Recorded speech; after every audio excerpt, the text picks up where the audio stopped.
We had Sarah Fisher coming out of retirement after 16 years. She hadn't been in a midget for 16 years. She's an IndyCar owner. Kenny Wallace, who's been a stock car racer for the last 20. And this young man, Chris Dyson, who started out, it turns out, on the dirt and go-karts, but obviously he's been a sports car racer for the last 15 years at the highest level here in the United States. First question, first honest answer. They dropped the green flag for hot laps, and you went in the corner and went, oh. Here we go. It's a family program here. No, it was definitely you know, a steep learning curve. It's been all week. I've learned a tremendous amount out here. It's been just absorbed everything as quickly as possible, and right now it still isn't fast enough.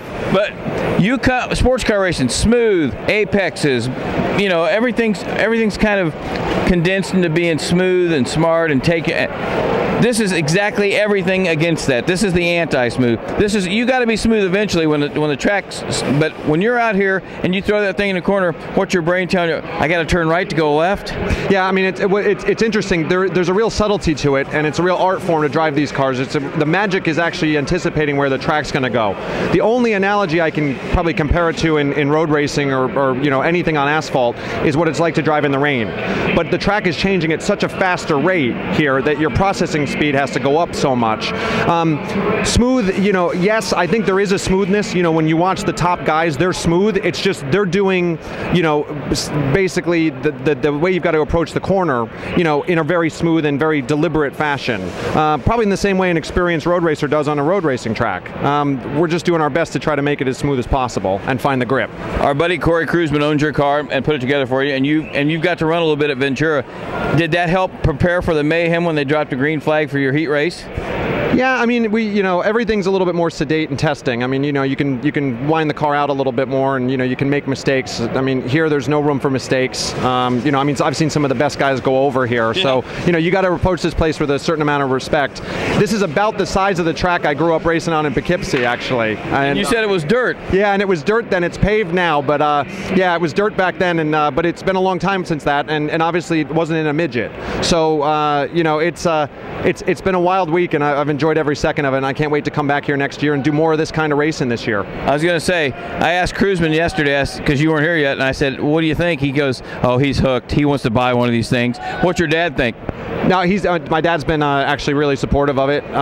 You know, we've got a fairly condensed schedule with Pirelli World Challenge, so I've got time to do more racing, and that's what I want to do.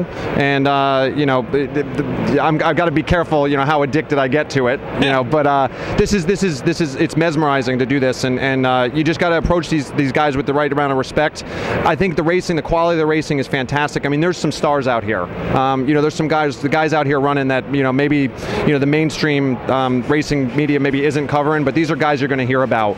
And coming out here and putting myself up against these guys, I mean, I'm either brave or stupid. Yep. But I can't wait to do it again. Well, I could tell by that look that you're hooked. It's too late. There's no turning back. But I think the other thing that's kind of cool is when you step out of your comfort zone, you know, there's not a lot of people want to do this because there's 321 entries, and like you said, the Kyle Larsons and the Sammy Swindells and the Brian Clausens of the world, they do this 100 times a year. But I think it might help you get the feeling it could make you be more aggressive if you do this 15 times a year. Yeah, I think probably the biggest thing that's going to help with is obviously driving in the wet.